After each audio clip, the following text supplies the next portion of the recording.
La rosa estaba fresca. Sobre el mármol de la tumba de Carlo Acutis, a las 5:20 de la mañana del 11 de octubre, había una rosa roja recién cortada, con el rocío todavía sobre los pétalos, y yo sabía que eso era imposible, porque la basílica llevaba cerrada con llave desde las 9 de la noche anterior, y la única llave de esa reja la tenía yo, en el bolsillo de mi chaqueta. Nadie había entrado.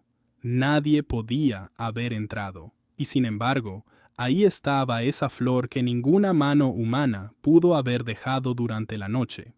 Me acerqué despacio, la toqué con 2 dedos, estaba húmeda, viva, con el tallo cortado en diagonal como lo haría un jardinero, como lo habría hecho yo mismo, y entonces vi lo otro, lo que de verdad me hizo retroceder un paso. Pero para que entiendas lo que vi esa mañana, tengo que volver atrás. Mucho atrás. Mi nombre es Tommaso Ricci. Fui jardinero y sacristán de los terrenos de la Basílica de Santa María de los Ángeles, en Asís, durante 37 años. 37 años cuidando los cipreses, los rosales, el césped que rodea los muros, y desde 2019, también la capilla donde reposa el cuerpo de un muchacho de 15 años llamado Carlo Acutis. Yo no era un hombre de visiones, era un hombre de horarios, de herramientas, de tierra debajo de las uñas. Creía en Dios como cree un campesino, de lejos, con respeto, sin meterme en sus asuntos. Lo que vi en esa tumba, esa mañana de octubre, no violó ninguna ley de la naturaleza que yo pudiera nombrar entonces.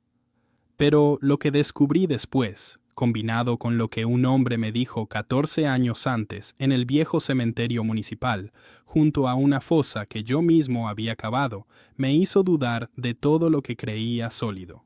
Y la tercera cosa, la que encontré dentro de un sobre que guardé sin abrir durante años, me puso de rodillas sobre la grava, llorando como un niño, a una edad en la que un hombre ya no llora por nada. 3 cosas. Una rosa imposible, una conversación junto a una fosa, un sobre que no debía abrir. 37 años callé muchas cosas que vi en esos terrenos. Hoy las cuento todas. Yo empecé a trabajar la tierra a los 14 años, en el huerto de mi padre, en un pueblo cerca de Perugia.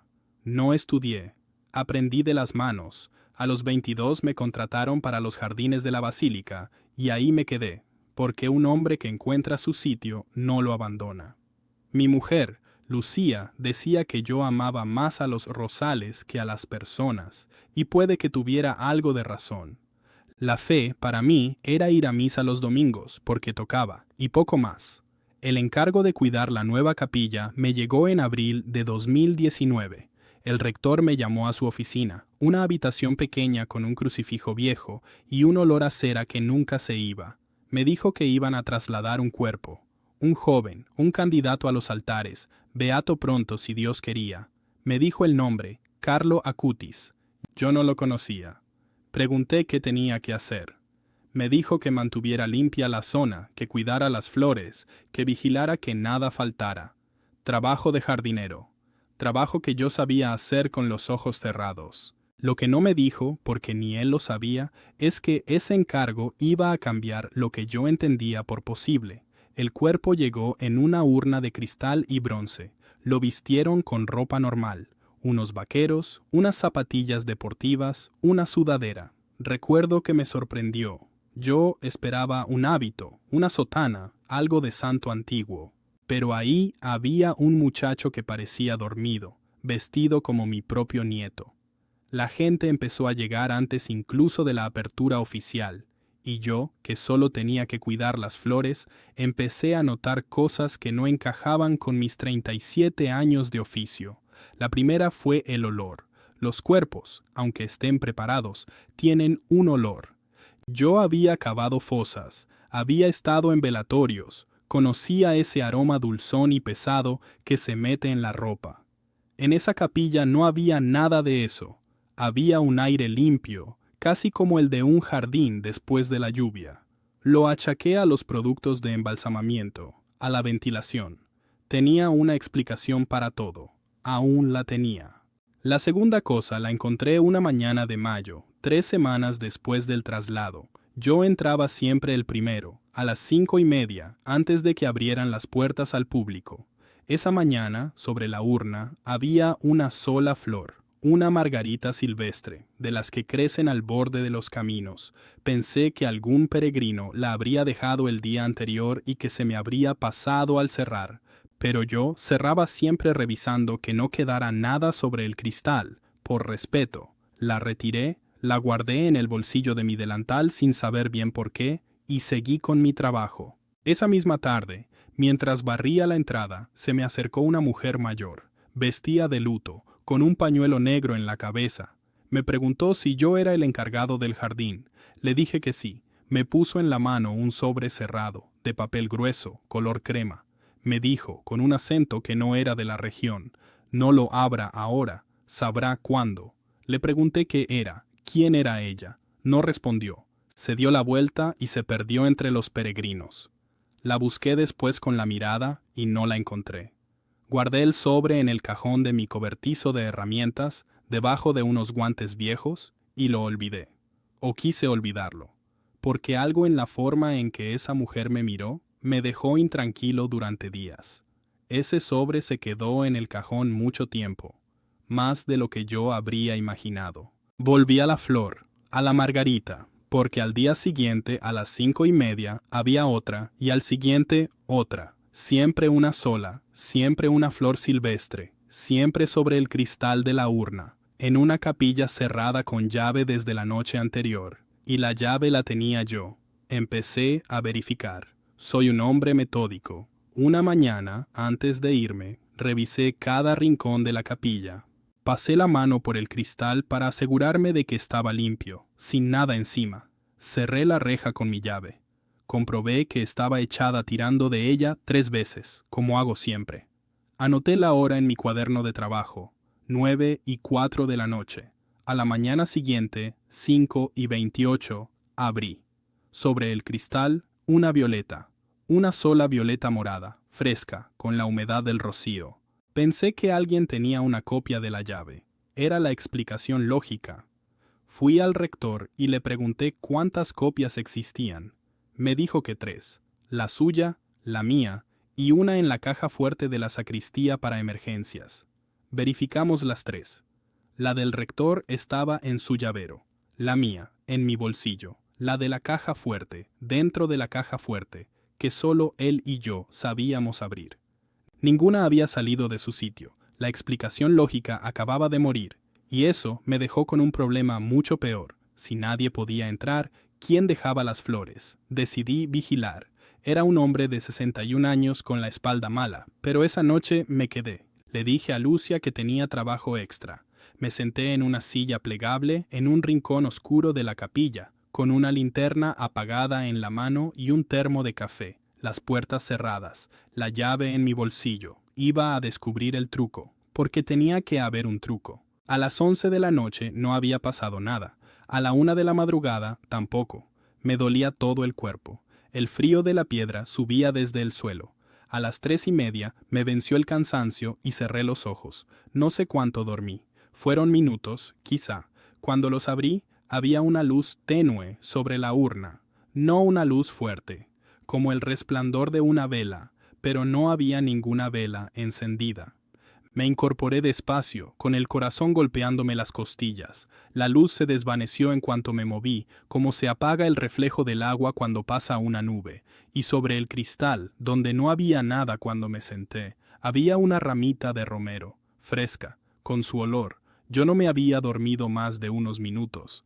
Nadie había abierto la reja, porque yo habría oído el chirrido del metal, ese chirrido que llevaba años pidiéndome aceite. La capilla seguía cerrada, y había una rama de romero que no estaba antes. Salí de ahí casi corriendo, a pesar de la espalda. No por miedo a un fantasma, por miedo a haberme vuelto loco. Esa fue mi primera explicación. Me estoy volviendo viejo. Me dormí más de lo que creo. Alguien entró. Lo soñé. Durante semanas me agarré a esa idea como un náufrago a una tabla, pero las flores siguieron apareciendo. Y empecé a contarlas. Llevé un registro en mi cuaderno. Lo tengo todavía. Del 14 de mayo al 30 de junio de 2019, 47 días, conté 41 flores, distintas cada vez, margaritas, violetas, romero, lavanda, una vez un solo pétalo de rosa blanca, otra vez una flor de almendro fuera de temporada, cuando ningún almendro de la región florece en junio. Esa flor de almendro me quitó el sueño 3 noches. Porque las flores de almendro en Umbría salen en febrero y marzo. En junio no hay. No las hay en ningún jardín cercano. Y sin embargo, ahí estaba, sobre el cristal, perfecta, recién abierta. Llamé a un primo mío que tiene un vivero cerca de Spelo. Le describí la flor sin decirle dónde la había encontrado. Le pregunté si había forma de que un almendro floreciera en junio. Me dijo que no, salvo en un invernadero con temperatura controlada, y que ni así saldría una flor tan perfecta fuera de su ciclo. Le pregunté si había viveros así en la zona. Me dijo que el más cercano estaba en Florencia, a más de 2 horas. Colgué con la flor en la mano, mirándola como se mira algo que no debería existir.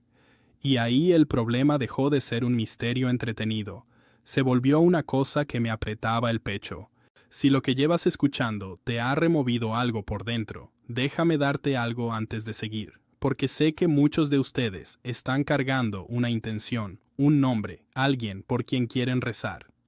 Preparé una novena a Carlo Acutis, completamente gratuita, para que tú también puedas pedirle por lo que llevas dentro durante 9 días.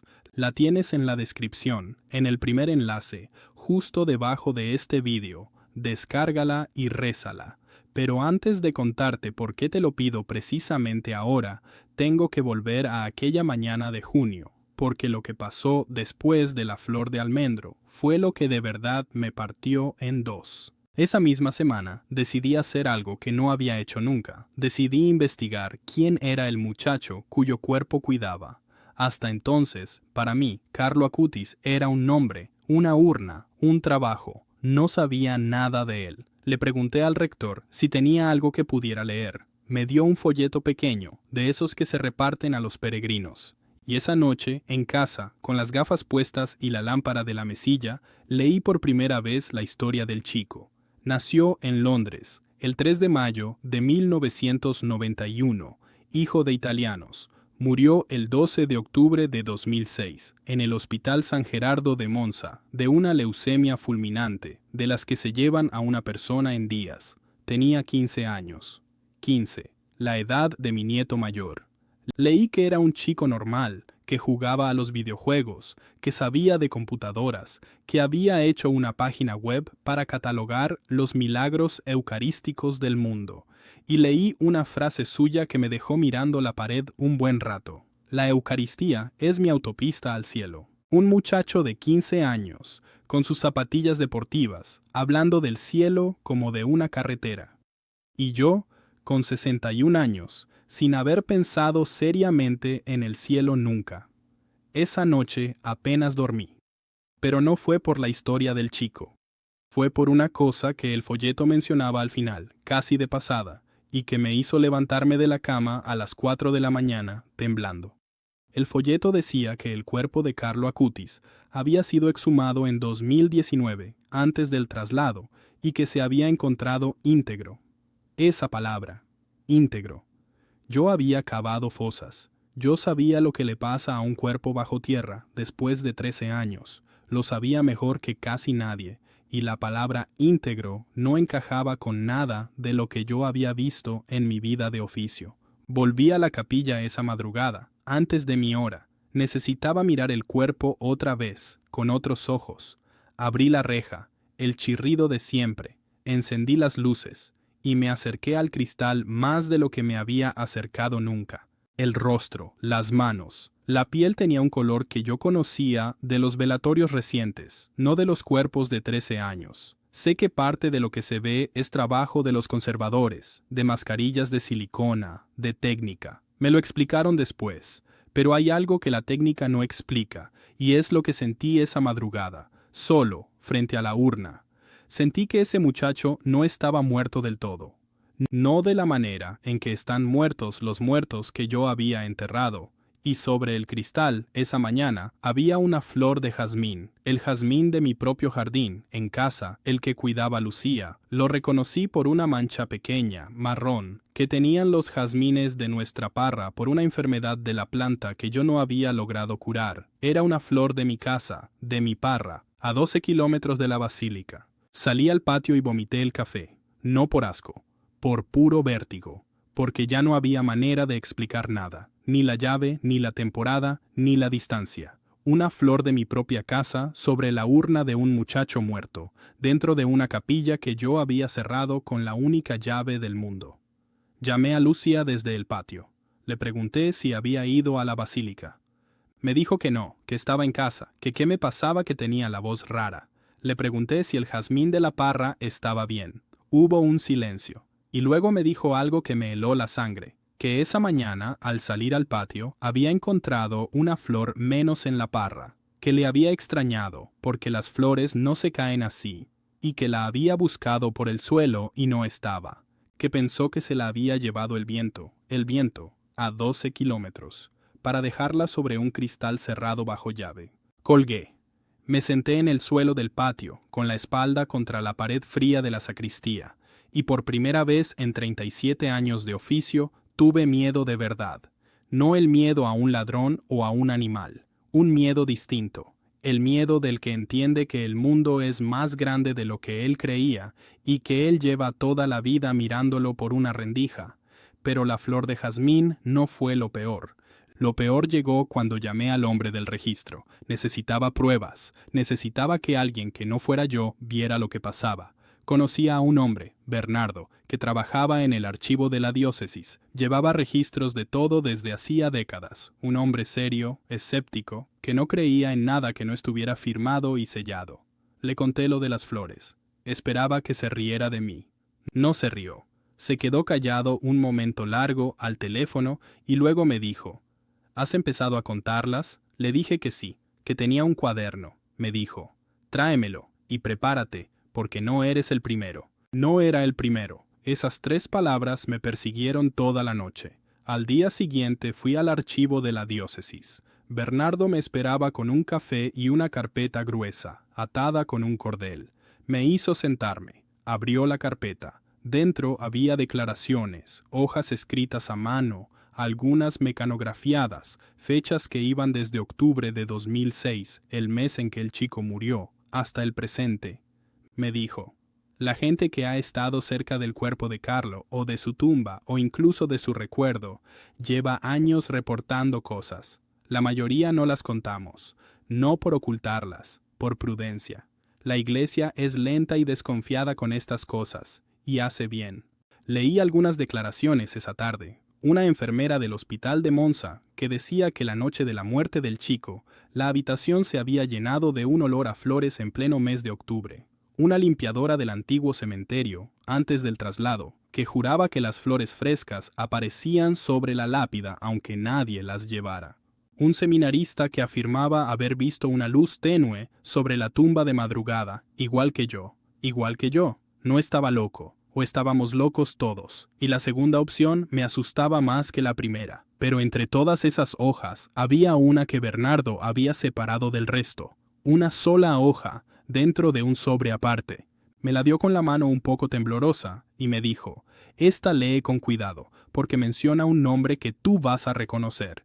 Y reconocí el nombre, vaya si lo reconocí, era el mío, Tommaso Ricci, jardinero. Escrito en una hoja fechada en octubre de 2006, 13 años antes de que yo pisara esa capilla, 13 años antes de que nadie me asignara ese trabajo. Me temblaron las manos al sostener esa hoja. Le pregunté a Bernardo qué significaba, quién había escrito mi nombre 13 años antes. Me dijo que no lo sabía, que la hoja había llegado al archivo en un lote de documentos de la causa de beatificación, sin firma clara, y que él la había guardado por la coincidencia del nombre, pensando que sería otro Tommaso Ricci, porque es un nombre común. Pero la hoja decía más. Decía: el jardinero de Los Ángeles guardará el cuerpo y recibirá la señal junto a la fosa que él mismo cavó. La fosa que él mismo cavó. Yo había cavado cientos de fosas en mi vida. ¿Cuál? ¿Cuándo? Salí del archivo con la cabeza dándome vueltas. La fosa que yo mismo cavé. Esa frase me llevó, sin que yo lo decidiera del todo, hasta el viejo cementerio municipal de Asís, donde yo había trabajado de joven antes de la basílica y donde había cavado mi primera fosa a los 23 años. Y ahí, frente a una tumba antigua, cubierta de musgo, empezó a desenredarse algo que yo había enterrado en mi memoria durante 14 años. Porque 14 años antes, en ese mismo cementerio, un hombre me había hablado de Carlo Acutis y yo lo había olvidado por completo. Déjame contarte cómo fue, porque hasta el día del archivo, yo no había vuelto a pensar en ese hombre ni una sola vez.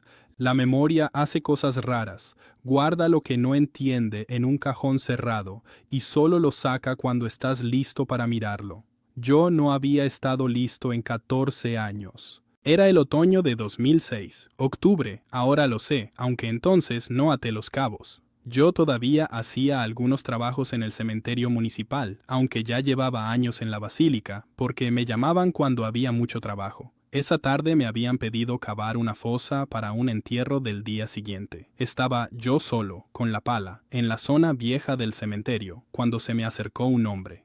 Un peregrino, pensé, porque llevaba una mochila y un bastón de caminante. 40 y tantos años, una barba descuidada, los ojos de alguien que no había dormido. Se quedó mirándome cavar un rato, en silencio, y luego me dijo, sin presentarse, ¿sabe usted que hoy ha muerto un santo? Yo seguí cavando. Le dije que en los cementerios siempre muere alguien. Él negó con la cabeza. Me dijo, no, hoy ha muerto uno de los grandes, un muchacho, en Monza, 15 años, y dentro de unos años mucha gente vendrá a Asís a verlo.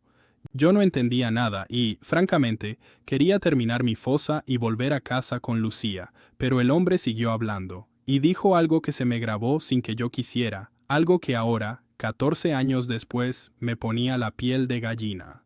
Me dijo, usted va a cuidar de él, no ahora, más adelante, cuando lo traigan a la Basílica de los Ángeles, y le va a dejar flores que no entenderá.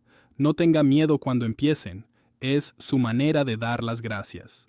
Yo me reí, recuerdo que me reí, apoyado en la pala, y le dije que yo era jardinero, no niñera de santos.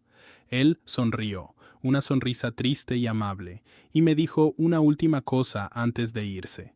El 12 de octubre, dentro de 14 años, sabrá que le dije la verdad, y ese día abra el sobre. El 12 de octubre, 14 años. El sobre. Yo no tenía ningún sobre en 2006. La mujer de luto me dio el sobre en 2019. Y el hombre del cementerio, en 2006, me habló de un sobre que yo no tendría hasta 13 años después. Y de unas flores que no empezaron hasta 2019, y de una basílica donde yo no trabajaría con el cuerpo hasta 2019. Me agarré a la lápida del viejo cementerio para no caerme, porque 14 años antes un hombre me había contado, con detalle, lo que me iba a pasar, y yo lo había olvidado. Hasta ese día, el open loop de mi vida acababa de cerrarse de una manera que no me dejaba respirar. Pero todavía faltaba lo más grande, faltaba el 12 de octubre. Volví a casa esa noche sin saber cómo había conducido. Lucia me preguntó qué me pasaba. No supe explicárselo. Le dije que estaba cansado. Esa noche saqué el cuaderno donde anotaba las flores y conté de nuevo. Y encontré un detalle que se me había escapado. La primera flor, la margarita, había aparecido un 14 de mayo. Pero las flores habían cambiado de ritmo con los meses. Al principio, una cada pocos días, después casi cada noche, y desde septiembre todas las noches, sin falta, como si algo se acercara, como una cuenta atrás hacia una fecha, y la fecha era el 12 de octubre. Desde aquel día, después de todo lo que vi, llevo siempre conmigo un rosario hecho en memoria de Carlo, con las cuentas en forma de rosa, como las flores que aparecían sobre su urna. No hace milagros, no es una reliquia, es, sencillamente, mi manera de rezarle cada mañana, de tener cerca al muchacho que me cambió la vida sin que yo se lo pidiera. Lo dejé también en la descripción, en el primer enlace, por si tú quieres llevarlo contigo o regalárselo a alguien que esté pasando por una hora oscura. Llega a cualquier país. Pero lo que descubrí la semana siguiente, cuando volví al archivo a buscar la verdad sobre aquel hombre del cementerio, cambió incluso la forma en que rezaba. Volví donde Bernardo, le conté lo del hombre del cementerio, lo del año 2006, lo de la predicción. Bernardo me escuchó sin interrumpir, tomando notas. Cuando terminé, abrió otra carpeta, una que no me había enseñado antes, y me dijo que en los meses posteriores a la muerte de Carlo, varias personas en Asís habían reportado el paso de un peregrino que hablaba del chico como de un santo, mucho antes de que la iglesia dijera nada. Un hombre con barba y bastón de caminante. Nadie supo nunca su nombre.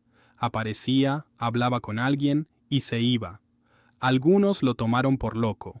Otros, con los años, empezaron a pensar otras cosas. Le pregunté a Bernardo qué pensaba él. Era un hombre de archivos, de pruebas, de sellos.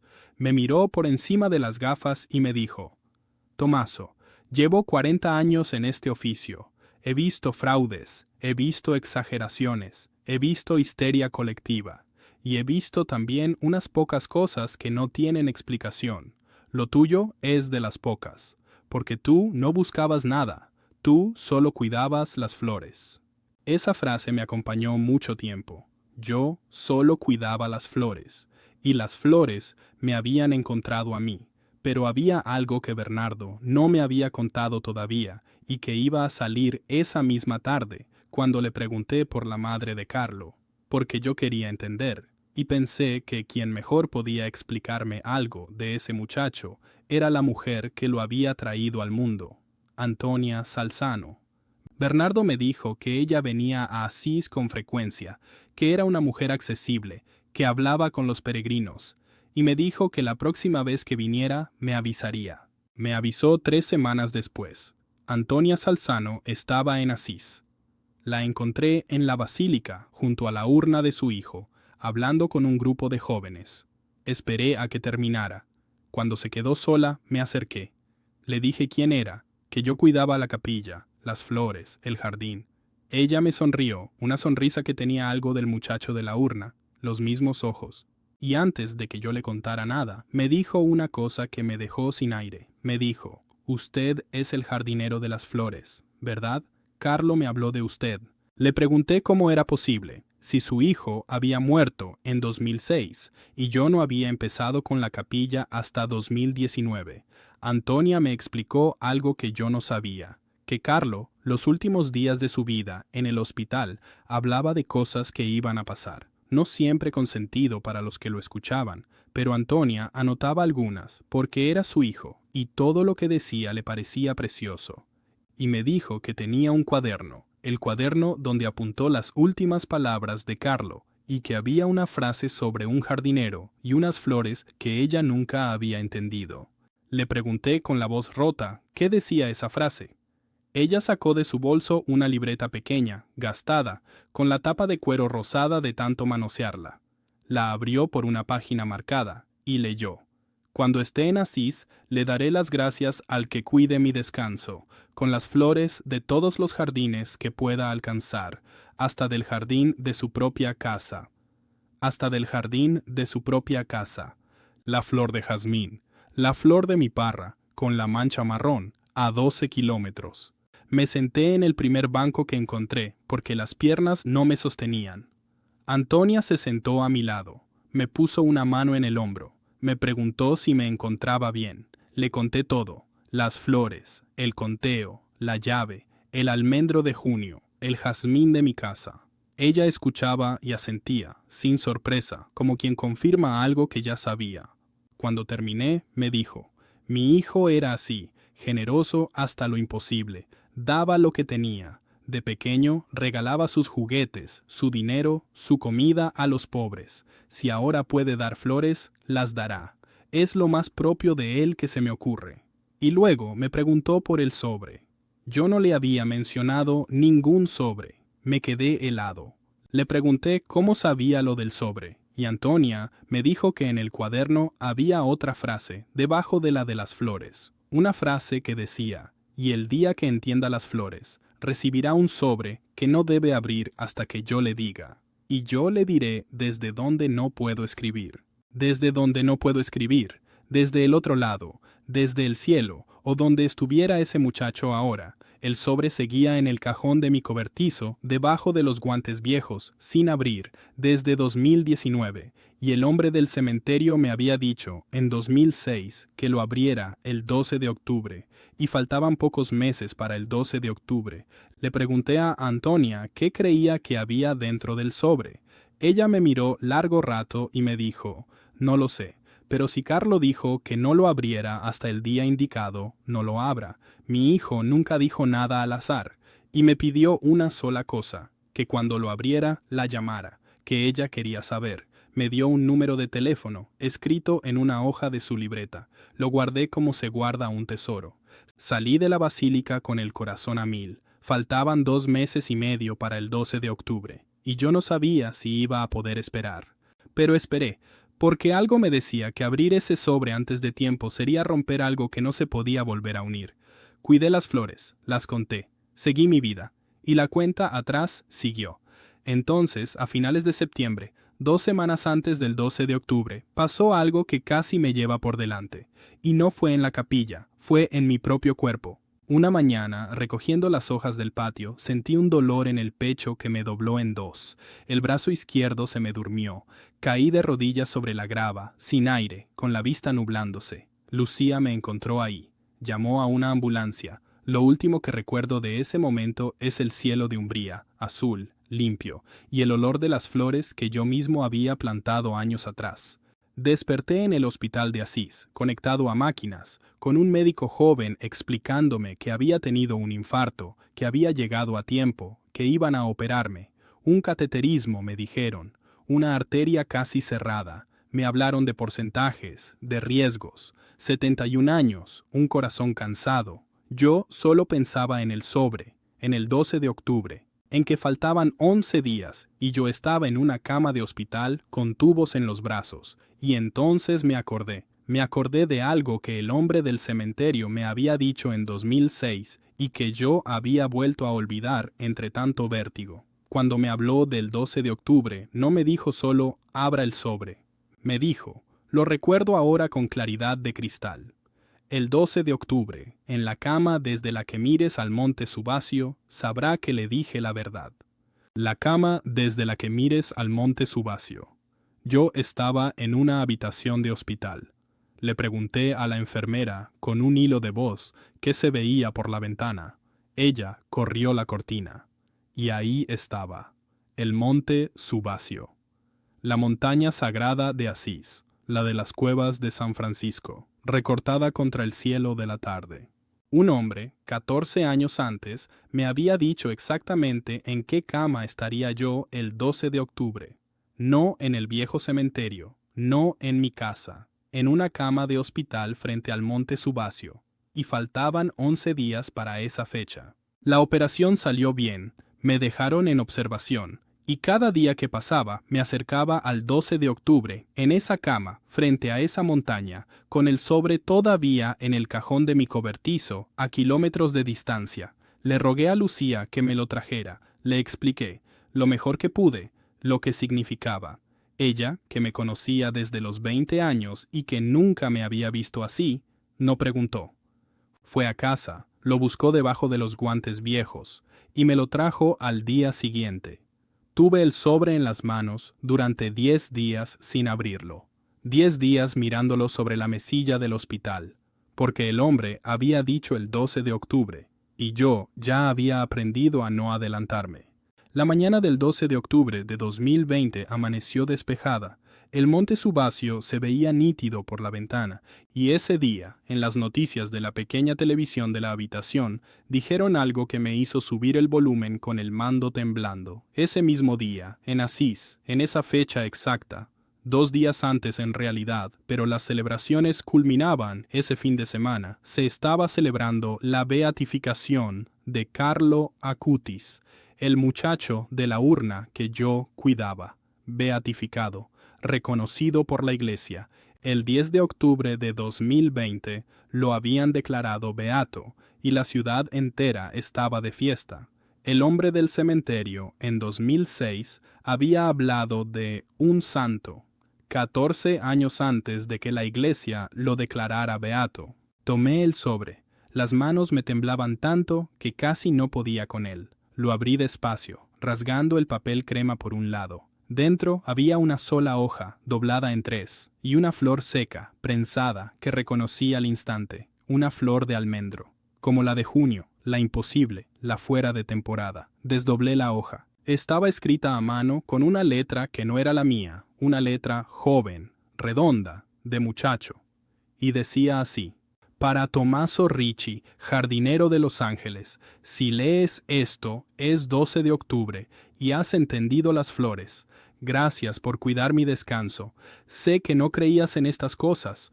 Yo tampoco habría creído antes. Las flores eran mi manera de decirte que la muerte no es el final del jardín, solo el invierno antes de la primavera. Estás vivo porque todavía tienes trabajo que hacer.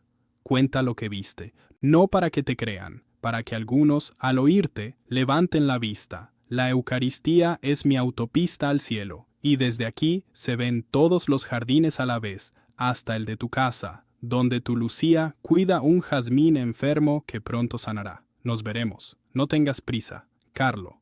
La firma. Carlo. Y la fecha que el hombre del cementerio había anunciado.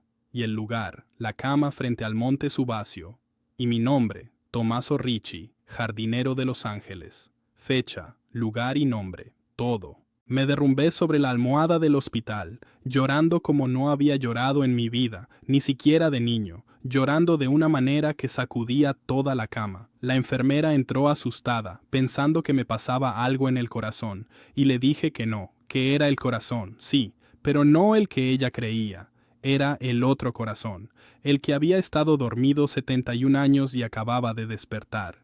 Pero ¿cómo había escrito ese muchacho, muerto en 2006, una carta dirigida a mí, con mi nombre, mencionando a mi mujer y nuestro jazmín, una carta que me entregó una mujer de luto en 2019?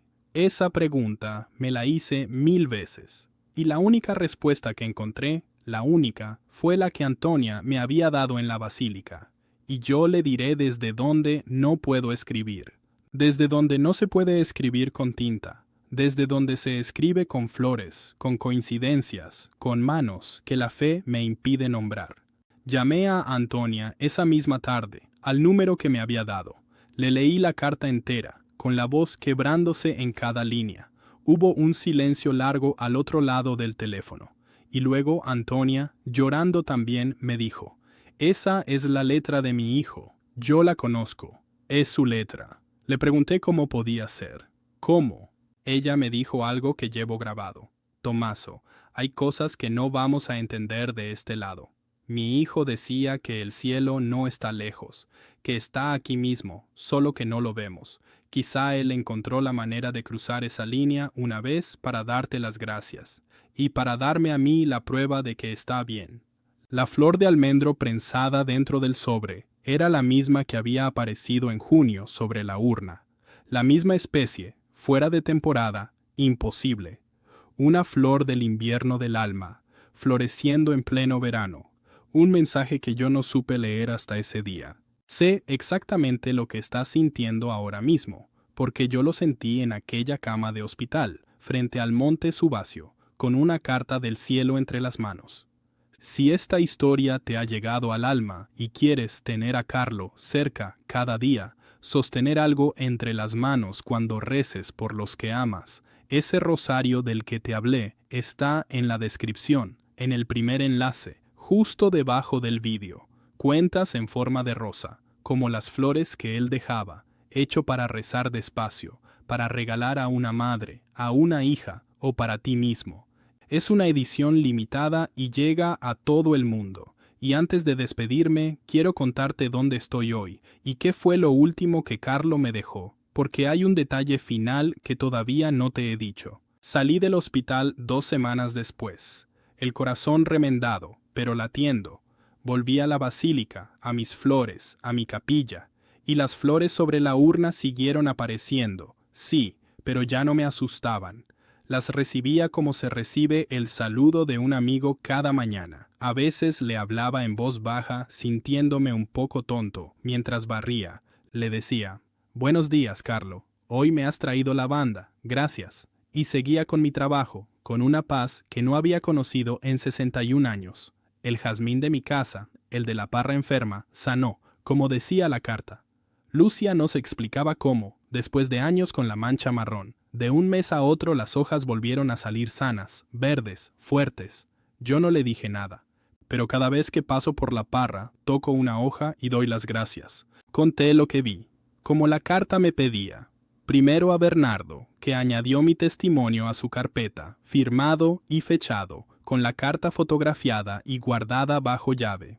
Después, cuando se abrieron los procesos para la canonización, declaré ante los que investigaban la causa, no como prueba de milagro, porque ni yo ni la Iglesia llamamos milagro a las flores. Lo llamamos, con prudencia, un signo no explicado. Yo conté lo que vi, lo que conté, lo que medí, las fechas, las flores, la carta, y dejé que ellos, con su lentitud sabia, decidieran qué hacer con eso. El 7 de septiembre de 2025, Carlo Acutis fue canonizado, declarado santo por el Papa León XIV, en el año del jubileo. Yo estuve allí, un viejo jardinero de 76 años, en medio de una multitud venida de todo el mundo, con mi rosario de cuentas en forma de rosa entre las manos temblorosas, y cuando proclamaron su nombre, San Carlo Acutis, sentí en el aire, en pleno septiembre, en una plaza llena de gente, el olor de la flor de almendro, la imposible, la de junio, la del sobre. Nadie más pareció notarlo, solo yo.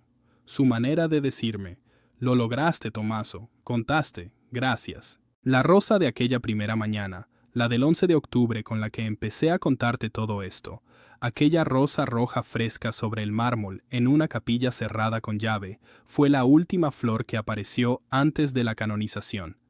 Y junto a ella, esa madrugada, lo que vi y que me hizo retroceder un paso, lo que no te conté al principio, fue una segunda flor de almendro, abierta, perfecta, en octubre, otra estación imposible.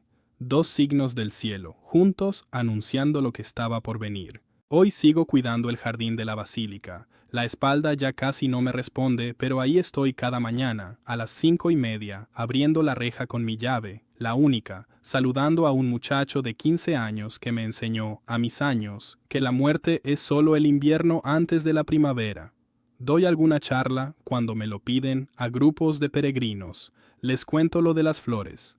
No para que me crean, para que levanten la vista, como me pidió la carta. Y a veces, entre el público, veo a alguien que llora, y sé que la semilla cayó en buena tierra. Si este testimonio te ha marcado tanto como marcó mi vida, te pido una sola cosa: suscríbete a este canal y comparte este video con alguien que necesite escucharlo, con alguien que haya perdido a un ser querido, con alguien que necesite volver a levantar la vista. En este canal seguimos recogiendo las huellas que Carlo dejó por todo el mundo. Y si quieres llevarte algo de esta historia contigo, en la descripción tienes la novena gratuita para rezarle 9 días. Y el rosario de cuentas en forma de rosa del que te hablé. Reza, comparte y mantén viva su memoria. Carlo decía que la Eucaristía era su autopista al cielo. Yo, que era solo un jardinero que no creía en nada, aprendí que las huellas del cielo están en todas partes. En una flor fuera de temporada, en un jazmín que sana, en una carta imposible. Solo hay que saber mirar.